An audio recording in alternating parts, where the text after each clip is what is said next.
20장 17절에서 27절까지 말씀입니다.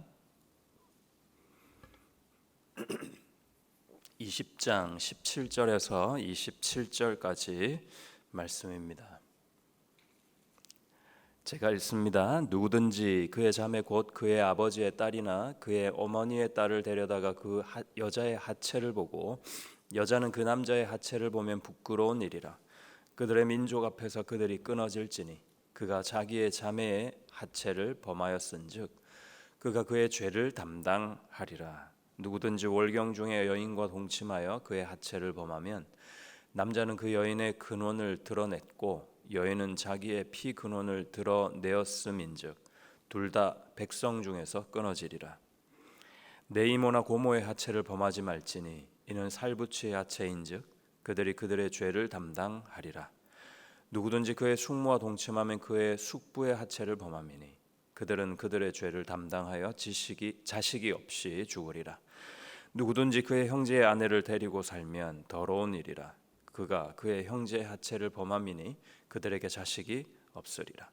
너희는 나의 모든 규례와 법도를 지켜 행하라. 그리하여야 내가 너희를 인도하여 거주하게 하는 땅이 너희를 토하지 아니하리라. 너희는 내가 너희 앞에서 쫓아내는 족속의 풍속을 따르지 말라. 그들이 이 모든 일을 행함으로 내가 그들을 가증히 여기노라. 내가 전에 너희에게 이르기를 너희가 그들의 땅을 기업으로 받을 것이라. 내가 그 땅 곧 젖과 꿀이 흐르는 땅을 너희에게 주어 유업을 삼게 하리라 하였노라. 나는 너희를 만민 중에서 구별한 너희의 하나님 여호와이니라. 너희는 짐승이 정하고 부정함과 새가 정하고 부정함을 구별하여 내가 너희를 위하여 부정한 것으로 구별한 짐승이나 새나 땅에 기는 것들로 너희의 몸을 더럽히지 말라. 너희는 나에게 거룩할지어다. 이는 나 여호와가 거룩하고 내가 또 너희를 나의 소유로 삼으려고 너희를 만민 중에서 구별하였음이니라. 남자나 여자가 접신하거나 박수무당이 되거든 반드시 죽일지니 곧 돌로 그를 치라. 그들의 피가 자기들에게로 돌아가리라. 아멘. 오늘 본문은 20장 전체에서 살펴볼 때 끝부분에 해당됩니다.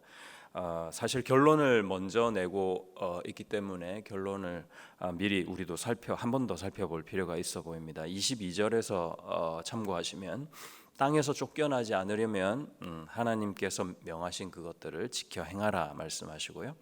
23절은 이 땅 거민, 그 땅 거민을 따르지 마라. 내가 그들을 가증히 여긴다 하셨습니다. 24절에서는 내가 너의 하나님 여호와다라는 것을 말씀해 주시고 또 내가 젖과 꿀을 줄 그런 너의 하나님이다 이렇게 말씀해 주십니다. 25절과 26절은요 성별하고 거룩하라 이렇게 말씀하셨죠. 하나님 편에서 우리에게 보장해 주시고 요구하시는 것 두 가지가 있는데 보장해 주시는 것이 땅과 젖과 꿀이 흐르게 하는 그런 삶을 보장해 주시고요. 그리고 또 우리 하나님의 백성이 지켜야 할 규례와 법도가 있다 말씀해 주십니다. 규례와 법도는 간단히 뭘 해야 한다는 것과 하지 말아야 한다는 그런 내용 아니겠습니까? 죄를 짓지 말아야 하는데 죄가 다 같은 죄가 아니라는 거죠. 반드시 멸절하고 그 죄인을 반드시 죽여야 할 죄가 있다는 겁니다. 20장은 그런 의미에서 아주 살벌합니다. 반드시 짓지 말아야 되고 반드시 짓는 자를 죽여야 하는 그런 죄목들입니다. 한 네 가지로 구분이 되는데요. 첫 번째가 몰렉 숭배의 죄였습니다. 이건 우리 본문 이전에 20장 앞부분에 나오죠. 1절에서 5절까지 나오는데 몰렉이라는 우상에게 자녀를 산채로 불에 태워 죽이는 그런 무지막지한 범죄였습니다. 사실 고대의 합법적 낙태다 이런 별칭이 불릴 정도로 그 폐해가 심각했는데요. 원치 않은 자녀가 음란한 문화 가운데서 나왔을 때 합법적으로 그냥 몰래에게 바치는 거예요. 그만큼 타락했던 겁니다. 그래서 자녀들이 바쳐진 다음에는 그 사체를 완전히 소각시키는 곳이 흰놈의 골짜기였습니다. 흰놈의 골짜기. 거기서 이제 죽은 아이들을 다 소각해서 없애는 그런 작업을 했거든요. 그래서 예수님은 지옥을 묘사할 때 그 흰놈의 골짜기를 들어서 게헨나라는 표현을 쓰셨습니다. 그래서 우리가 지옥불에 탄다 이라는 표현이 이런 데서 유래가 된 것입니다. 두 번째 꼭 멸절하고 그 죄인을 죽여야 하는 죄는 접신자를 따르는 죄입니다. 6절과 8절 그리고 오늘 본문의 27절에 나오는데요. 27절 다시 한번 보시겠습니까? 남자나 여자가 접신하거나 박수무당이 되거든 반드시 죽일지니 곧 돌로 그를 치라. 그들의 피가 자기들에게로 돌아가리라. 이 접신하는 자들 이때 당시에는 대부분 죽은 자의 이름을 부르며 그들을 불러냅니다. 미래가 궁금하고요, 답답한 일이 생길 때, 기도에 응답이 없을 때 그랬죠. 좋은 예가 사울이었을 겁니다. 사무엘상 28장에 보면 사울이 기도 응답이 없자 신하들에게 이 주위에 신접한 여인이 있나 알아보라 그래가지고 그 여인이 신접한 여인이 있습니다 그랬더니 그 신접한 여인을 통해서 죽은 사무엘을 불러내거든요. 오늘날에도 예언의 은사가 있는 분들이 있고 하나님이 예언의 은사를 통해서 교회를 갖고 가시는 모습이 여전히 있습니다. 저는 예언의 은사를 믿습니다. 성경적이라고 생각하는데요. 그러나 아주 조심해야 합니다. 주의를 기울여야 합니다. 여러분은 신앙의 본질이 뭐라고 생각하십니까? 신앙의 본질, 신앙이 무엇인가? 신앙은 히브리서 11장 1절에서 말씀하신 것처럼 믿음은 바라는 것들의 실상이요 보지 못하는 것들의 증거라 그랬거든요. 그게 믿음이거든요. 그 믿음을 영위해 가는 그 삶을 신앙생활이라고 하지 않습니까? 왜 우리가 보지 못한다고 해서 보이지 않는 것을 부인해서는 안 되는 것입니다. 보이진 않지만 약속을 꼭 붙들고 하나님만 의지하며 한 걸음 한 걸음 가는 것이 신앙생활인데, 보이지 않는다고 해서, 들리지 않는다고 해서, 깨닫지 못한다고 해서, 답답하다고 해서 하나님 외에 다른 것을 의지하거나 찾는다, 그것이 바로 우상이 아닌가 생각됩니다. 고린도후서 5장 7절을 보시면 이는 우리가 믿음으로 행하고 보는 것으로 행하지 아니함이로다. 바울도 이렇게 고백했습니다. 보는 것을 한 번, 두 번 체험하고 그것에 만족하다 보면 계속 보이는 것만 의지하게 되죠. 보이지 않는 것을 부인하게까지 만들어 버립니다. 결국 하나님을 신앙할 수 없게까지 이르게 될 수도 있습니다. 범죄죠. 그런 나락으로 떨어지게 됩니다. 이건 누가 하는 일이냐면 사탄이 하는 일입니다. 빌리 그레암 전도자 그리고 목사님이신데 그분이 한 질문을 이렇게 받았다고 합니다. 집회가 끝나고 한 분이 와가지고 목사님 당신은 미래를 믿습니까? 미래에 대해 궁금한 적이 없습니까? 물어봤더니 그분이 이렇게 대답했습니다. 난 미래를 알지 못하지만 내 미래를 주관하시는 분은 알고 있다 그랬습니다.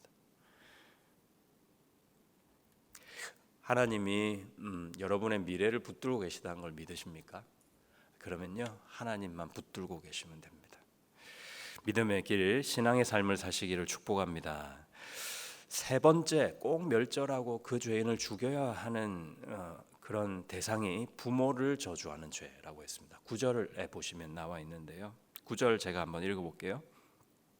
만일 누구든지 자기의 아버지나 어머니를 저주하는 자는 반드시 죽일지니 그가 자기의 아버지나 어머니를 저주하였은즉 그의 피가 자기에게로 돌아가리라. 그냥 부모를 덜 공경하는 죄가 아니라요, 부모를 저주하는 죄입니다. 수잔나 웨슬리, 요한 웨슬리의 어머니죠. 몇 명의 자녀를 뒀는지 아십니까? 19명이랍니다. 저도 깜짝 놀랐는데요. 이분이 자녀들을 잘 키워냈어요. 한 명 한 명 너무 잘 키워낸 거예요. 요한 웨슬리를 포함해서. 그런데 이분도 이제 질문을 받은 겁니다. 어떤 질문을 받았냐면 자녀 양육을 그렇게 잘 하시는데 어떤 원칙으로 이렇게 아이들을 잘 키워냈냐고 그랬더니 이분이 딱 두 가지 원칙이 있다. 나는 이 두 가지 원칙으로 항상 자녀를 훈육하고 사랑했다 했습니다. 첫 번째는 하나님께 순종하는 것, 두 번째는 부모님에게 순종하라, 이렇게 가르쳤다고 합니다. 너무 기본적이죠. 그러나 이 기본에 충실했던 겁니다. 반드시 멸절해야 되는 죄, 그 죄인을 죽여야 하는 죄인은 네 번째로 성적인 죄입니다. 이 부분이 오늘 본문인 거거든요. 그러니까 오늘 본문에 포함된 그 결론이 20장 전체를 아우르면서 결론 내고 있기 때문에 한번 쭉 이렇게 봤습니다. 성적인 죄입니다. 17절 이하에서 나오죠. 26절까지 이렇게 내용이 있는데요. 이 죄들, 이 네 가지 죄들을 가만 보니까 하나님이 가장 중요하게 여기시는 가치를 파괴하는 죄들입니다. 그 가치가 뭐냐면은 관계입니다. 나와 너와의 관계, 그리고 우리와 하나님과의 관계입니다. 이 성적인 범죄가 이제 사람과 사람 사이의 관계를 파멸시키고 있다는 거죠. 사실 우리 인류는요, 근친과의 관계에서 태동하고 번성했습니다. 그러니까 가족들과 관계, 성관계를 가지면서 생육하고 번성했던 거죠. 아브라함과 사라도 아버지가 같잖아요. 그리고 이삭과 리브가도 오촌사입니다. 야곱과 라헬도 외사촌 지간이죠. 그런데 이런 것이 어느 정도 번성할 즈음에 레위기, 그러니까 모세에게 하나님께서 율법을 주시면서 레위기 18장에서 처음으로 근친상간을 법으로 금합니다. 죄로 규정하시죠. 과학적으로 이해하는 부분을 제가 옛날에 창조과학회에서 이렇게 본 적이 있는데요. 처음에 인류가 시작되어지고 생태계가 조금씩 변하면서 유전적 변이가 일어나는 거죠. 그래서 유전병을 인간들이 다 크고 작은 병을 가지게 됩니다.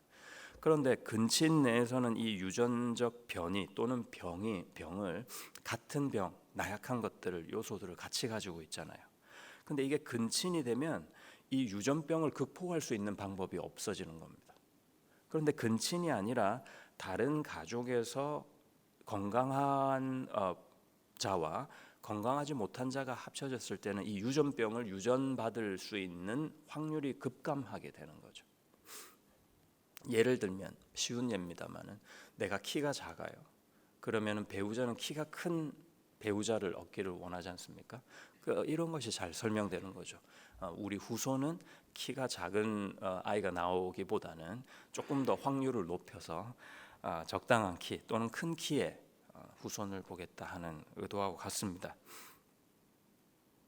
그런데 오늘 이 성적인 범죄에서 언급된 이 내용들은요, 근친상간 또는 근친 안에서의 가족이 번성하는 그런 차원의 말씀이 아니라 아주 삐뚤어진 욕구에 행해지는 그런 일탈적인 범죄입니다. 세상은 뭐라 그러냐? 세상은 이런 왜곡된 성을 문화나 취향이라고 해요. 하지만 이건 죄입니다. 명백히 죄입니다. 다른 변명의 여지가 없어요. 죄입니다. 오늘 열거던 내용들 예시를 보니까 내가 또는 우리가 이렇게 쉽게 볼 수 있는 예가 아니에요. 오늘 문명화된 사회에서 좀 거리가 멀게 느껴질 수도 있습니다. 그러나 이 말씀을 한번 보시죠. 마태복음 5장입니다. 27절, 28절. 예수님은 뭐라고 하셨냐? 또 간음하지 말라 하였다는 것을 너희가 들었으나 나는 너희에게 이르노니 음욕을 품고 여자를 보는 자마다 마음에 이미 간음하였느니라. 꼭 이런 것을 행해야 죄가 아니라 우리 마음에 일그러진 어떤 일탈적인 성적인 환상과 그런 생각을 가지고 있다면 그것 자체가 똑같은 죄다 하셨습니다. 하나님의 판단 기준은 언제나 우리의 마음 중심에 있죠. 마음속에 온갖 추악한 생각을 넣고 입술로는 하나님을 찬양하거나 누군가를 사랑한다고 표현하는 것이 발각이 되면 어떨까 싶습니다. 하나님께 발각이 됐을 때 하나님이 그런 우리의 모습을 보고 또는 그들의 모습을 보고 어떻게 여기시냐. 23절 보십시오. 너희는 내가 너희 앞에서 쫓아내는 족속의 풍속을 따르지 말라. 그들이 이 모든 일을 행함으로 내가 그들을 가증히 여기노라. 하나님이 가증스럽다 하는 겁니다. 마음으로는 딴 생각을 가지고 있으면서 나에게는 그렇지 않은 모습으로 서 있고 앉아 있다는 거예요. 사람에게도 그런데 하나님은 얼마나 더 하실까 생각해 봅니다. 여기서 가증스럽게 여긴다 했을 때 이 가증은 히브리어로 쿠츠입니다. 쿠츠는 그냥 싫다는 게 아니에요. 가까이 하기도 싫을 정도로 혐오스럽다라는 것을 말하고 있습니다. 영어로도 로딩해서 극심한 혐오를 얘기합니다. 평소에는 잘 쓰지도 않는 단어입니다. 극심한 혐오입니다. 예를 들어서 우리 아버지가요 정말 싫어하는 죄가 있어요. 이건 정말 싫어요. 그런데 이웃집 아이가 그 죄를 저질러도 아버지는 되게 혐오스러워 하실 겁니다. 그런데 그 죄를 내가 저지르면 이 아버지는 어떤 마음이 드실까? 어떤 경우에 아버지의 마음이 더 아프고 괴로우실까요? 이방 가나안이 범죄한 것보다 내 백성이 범죄할 때 하나님은 더 괴로우시지 않겠습니까? 이 죄들의 심각성 다시 한번 강조해서 말씀드리는데 관계를 파괴하는 겁니다.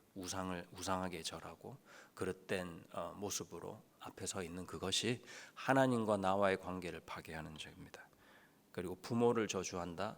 세상에서 하나님의 역할을 하라고 보내신 분이 우리의 부모인데 그를 저주한다. 이것도 관계를 파괴하는 겁니다. 이 네 가지 모든 죄, 신접하는 죄, 성적인 그런 일탈, 그런 모든 것들이 하나님께서 허락하신 귀한 관계를 파괴하는 죄입니다. 관계에서 끊어지면 그 땅에서 쫓겨나는 겁니다. 관계를 중요하시 생각하지 않으면 이 땅이 너를 토해내 볼 것이라고 얘기했습니다.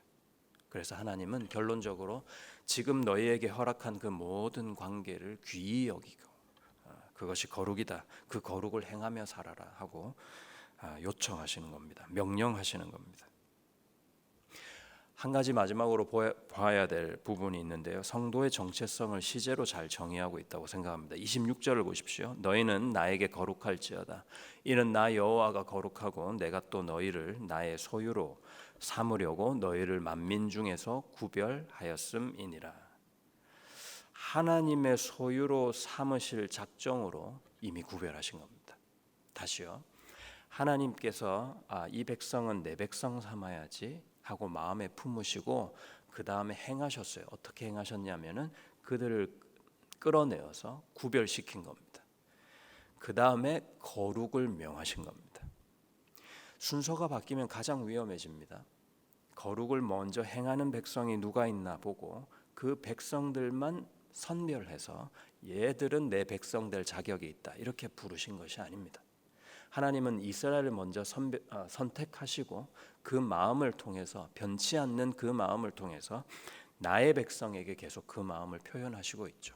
거룩하라. 넘어지면 또 일으켜 세우시고 할 수 있어. 거룩하라 해주시는 것입니다. 하나님의 군사요 백성이며 자녀이신 여러분 주님의 은혜와 그 사랑에 집중하시면서 오늘도 거룩하실 수 있기를 축원합니다.